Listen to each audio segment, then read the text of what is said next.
Well, welcome everybody. My name is Melissa Whippo. I'm a licensed clinical social worker, and I work at the Center for Transformational Psychotherapy, where we offer ketamine-assisted psychotherapy, and now we're doing some research. And I have Dr. Phil Wolfson and Julane Andries and Dr. Rob Cole here tonight to talk about the lactation study that we've been doing. So maybe if each of you could introduce yourselves and say a few things, and then we can talk a little bit more about the study. Phil, do you want to go first? Sure. So I'm Phil Wolfson. I'm CEO of the Ketamine Research Foundation, which is sponsoring this amazing K-Dome microdome under the auspices of one Helix Wolfson, my former son known as Eric Wolfson, who keeps changing his name. And we're in the infinite playa because Burning Man isn't happening. And we're producing this series of events over 7 days, programming throughout. And I'm delighted to be part of presenting our first completed research program that the foundation has sponsored and paid for in its nonprofit way itself. And happy to talk with all of you about it. Thank you. Julane, do you want to go next? Sure. I'm Julane Andries. Thank you, Melissa and Phil and Rob. It's so exciting and fun actually to be here with you all. As Melissa and Phil talked about, we're doing, we do ketamine work, but we're also I'm also on the board of the Ketamine Research Foundation, which Phil and I began about a few years ago, 4 years ago, maybe 3 years. And we do research with that foundation. And this is one of the projects that we all came up with. Melissa has this huge, wonderful experience background in women's health. And Phil and I had been working with ketamine, and we happened to notice anecdotally the way things do happen in medicine and in the world, that some of our women with hormonal or problems seem to get better with ketamine as far as their symptoms, and especially their emotional symptoms. And with Melissa on board, with her experience and population, we thought about postpartum depression and how ketamine could help those women. We knew innately that it could, but I guess one of my exciting moments was, so there must be lactation studies out there. Johnson & Johnson surely did one, and I did all this research, and I realized the only lactation study out there was in rats and not in humans. And so I think it was Melissa, she'll probably explain, it's like, okay, so why don't we do one? And we've gone from there. But anyway, I'm a marriage family therapist. I work using ketamine-assisted psychotherapy, and I've been doing that for 5 years. I also work with MDMA, and I'm in the phase 3 MDMA for PTSD trial with MAPS. And Phil and I have also done a phase 2 study with MDMA and life-threatening illness. So thanks, Melissa. Thank you, Julane. And Rob. So I come to this study, I think I was at that dinner that we were all having, discussing the possibility of doing this study. It's interesting that it came up then. For me, I started my career in obstetrics, and I've delivered thousands of babies. And the issue of postpartum depression is something that is a problem that's near and dear to me. These are patients are afflicted. It's about a 15% of the population, and the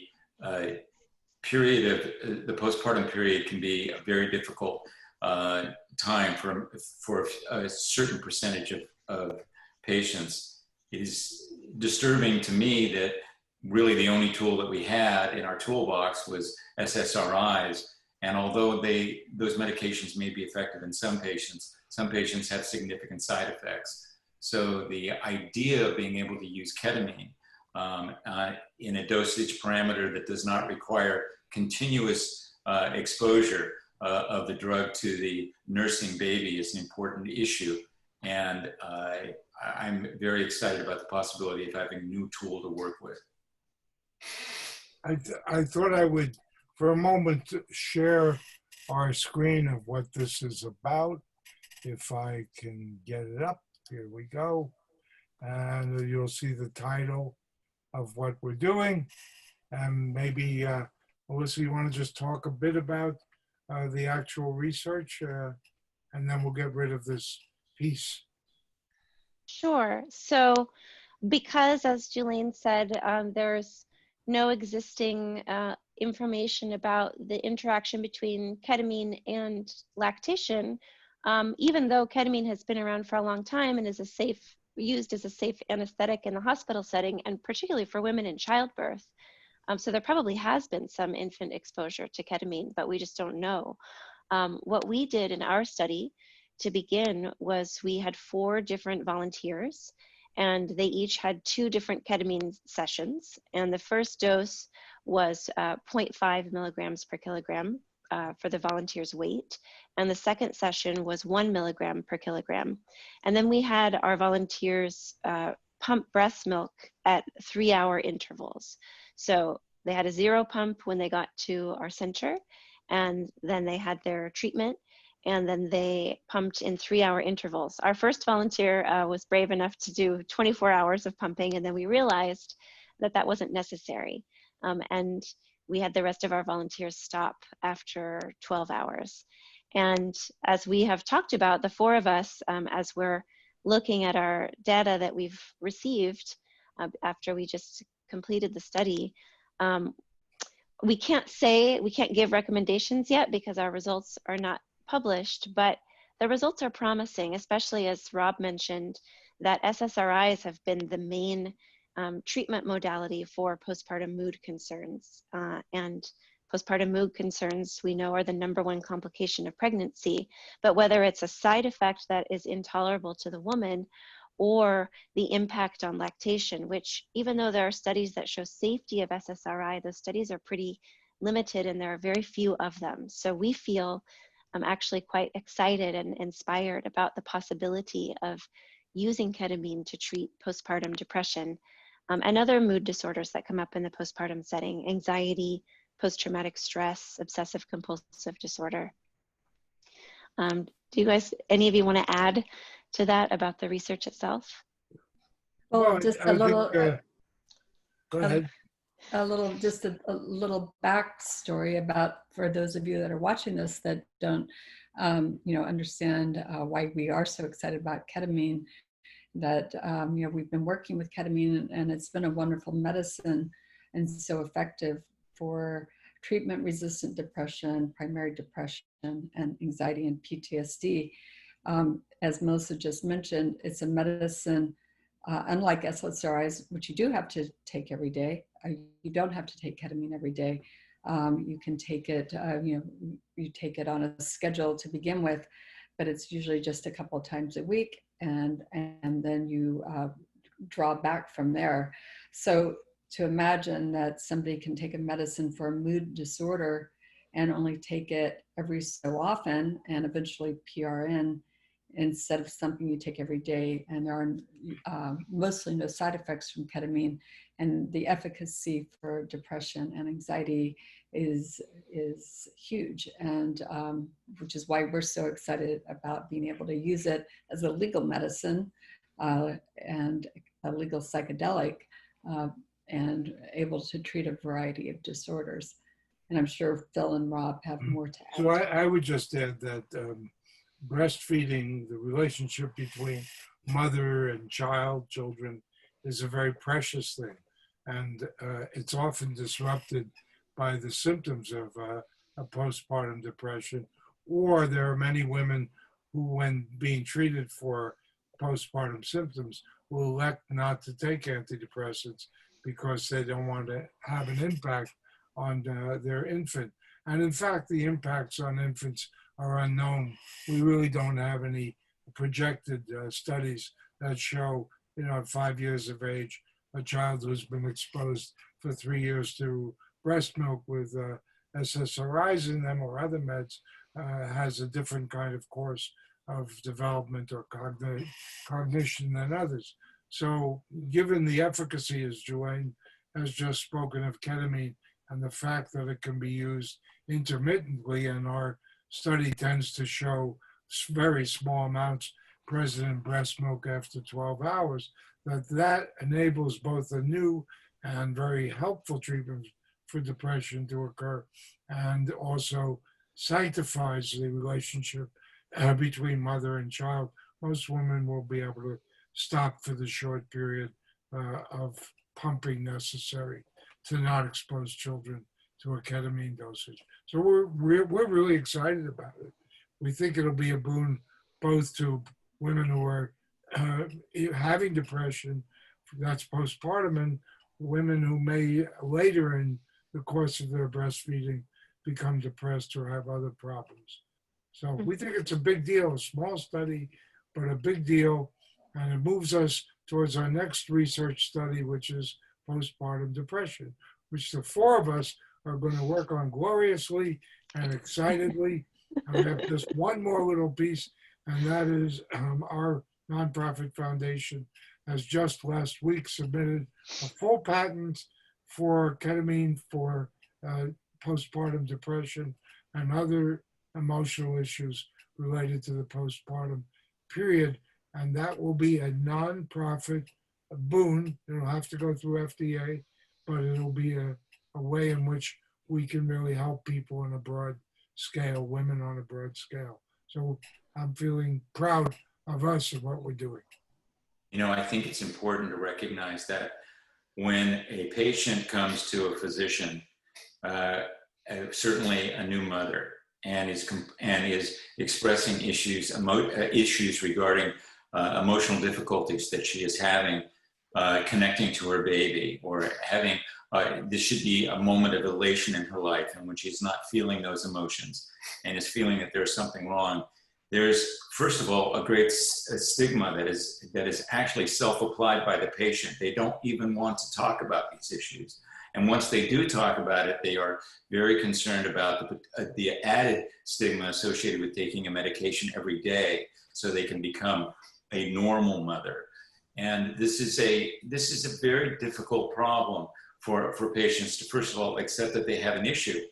We know this issue is important because we know that patients that are profoundly depressed, actually, we know that there are developmental changes that happen in the babies of women that are profoundly depressed, that the interaction of mother and baby may be literally reduced, which may impact the development of that newborn. So it is important to be able to intervene, but the opportunity of intervening with an intermittent medication, as opposed to a medication that the mother is taking into her body every day, is, I think, a great alternative. The patients that I've written prescriptions for SSRIs go through a great deal of self-inflicted trauma about that medication. So the opportunity of being freed from that burden and to be able to use a medication intermittently and have an effective impact on postpartum depression is a very exciting and optimistic thing to be able to look forward to. And Rob, that's just so well said. And I just, you've said it, but I just wanted to underline the part of shame. As many of you can imagine, a woman has a baby, it's a happy time, she's bonding with her child, and to feel depression, to not feel excited or happy around her own brand new baby, that's something that she's not going to talk about because there's a huge amount of shame. I shouldn't be feeling this, what's wrong with me? And to even go to a doctor or to tell anyone that something's not right there, that women will hold back. And Melissa, secondly, I just wanted to invite you, because this is your work at UC, that you've seen so many of these women, I'm sure, who experience what I'm just starting to describe. So what brings, it must be so exciting for you to be able to have this potential tool for the women that you've been seeing. It is, yeah. Thank you, Julane. I feel like, particularly for women who, we don't talk about this very much, but these are the stories that show up in the media of women harming themselves, harming their children, killing themselves, killing their children. And ketamine, we know, is a very good medicine for acute suicidality, treatment-resistant depression, and severe trauma. And it's an accessible medicine. It's not, we understand that there was a drug that came out last year or the year before, the infusion medicine that cost $30,000 to a patient.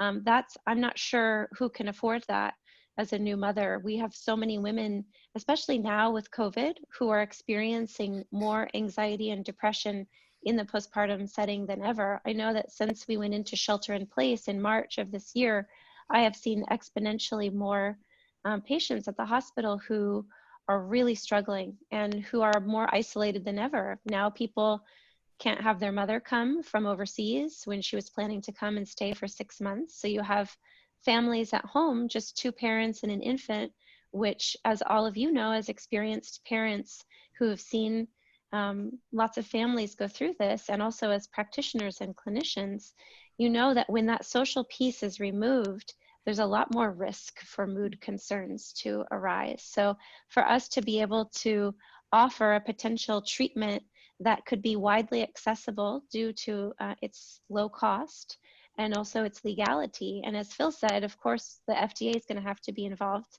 in some of this, but there's a lot of possibility here. And for birth trauma, there's a huge component of women who experience birth trauma who could really benefit from the healing properties of ketamine, and not just the ketamine alone, but the ketamine assisted psychotherapy, the time out of ordinary mind space, the rest and relaxation and regeneration that new mothers who are extra depleted from the depression could really benefit from. I So think it's wonderfully said. I would add to it that our field has become more and more conscious of the effects of neglect and of distance between parent and child as a form of creation of an attachment disorder like complex. So being able to help women get through that time successfully and bond and continue to have that bond, and to provide the psychosocial support, sleep issues, support in general that's necessary for the health of women and children, and for fathers to play a positive role, because being a father is one of the best things you can do in life. All of that, I think, is really excitingly promoted by this tiny little study. You know, the thing that I think is important to recognize, and I think, Melissa, you said this very well, is that people approach their birth anticipating something that frequently doesn't turn out to be the glorious event that they expected. And frequently birth can be much more traumatic. And so you come out of a traumatic birth, and research indicates that those patients that have traumatic birth are more likely to have postpartum depression. So you have an element of postpartum depression, but you also have literally an element of PTSD that is an overlying process, and which I think those two elements are synergistic to make a more difficult treatment situation. I also think that the signature of ketamine, which gives you this time out of normal mind, this opportunity for respite, which is something that women that are, any new parent experiences the fact that there is no break. There is never a break from worry and concern about this infant. And then when you apply PTSD, as well as the added trauma of depression on top of it, so you're not thinking clearly on top of that, it's really important for the patient to be able to have a moment away from all of those concerns. Not only to experience the therapy of the mindset of it, but to simply have that respite and that moment away from responsibility. mm-hmm. I think there's another aspect of the identity of the new mother. You know, we talk about in the psychedelic psychotherapy space, we talk a lot about integration. And I find that with new mothers, part of what can contribute to the depression is this feeling of alienation from oneself. Who am I now that I'm just this milk machine? And I've heard mothers say, I feel handcuffed to my chair all day long, or I feel guilty that I want to get away from my baby. And I feel like ketamine is such a good medicine to help us reclaim all the parts of ourselves. And that integration piece that's inherent in this work is going to have also such a benefit to a woman who's suffering from depression in the postpartum setting, partly because of that significant identity shift. And I'm sure, Julane, you could probably add something to that. I'm just... Yeah, I mean, that's so beautifully said, Melissa. And, the aspect of ketamine and what mothers go through, for us to be able to realize that, ketamine, at first we thought, oh, this is wonderful for depression, but female and women's issues, are different than men's, and one because of the hormonal aspect. But for us to be able to make all these links that Phil and Rob and Melissa and I have been making, that one, we see that ketamine can really help people with dysphoric PMS, and realizing, okay, well, if it helps that, I mean, this is what science is all about. It's like those light bulb moments that are so exciting. That can help that. It can help maybe with perimenopause. It can help with menopause. And then realizing, and it can help with postpartum depression. There's a link, and we may not quite understand the link in a woman's body and hormones, but there is one. And we're finding that this medicine that is so wonderful for anxiety and depression, the general population, can be honed and used in a very careful way with a female population. So I'm so excited. So excited to have these three wonderful people to work with, because Rob, through his own experience and his own experience that he's been through with depression because of cancer and anxiety, and his work with women as an OB, and Melissa's years of work, and Phil and I, coming at with understanding ketamine and coming at it from the psychedelic direction and medicine direction, that the four of us have really melded well together to bring something new in the world. I So agree. we need to come to a close in a moment. We do have some jobs ahead of us. Our little quartet, which is so sweet tonight, feels so good to be with all of you. Our little quartet has to write this up and publish it in the next few months, get it out. And then we have to create our postpartum study, which we want to be significant and large and embrace other people and really be a pilot study of great consequence. So we have the pleasure of looking forward to more collaboration and to more of these talks and to being together as we create new things in the world that are of benefit to others. So I'm so glad to be with you. Yeah, thank you all so much. Thank you, Phil, Julane, and Rob. And yeah, we look forward to all the next steps.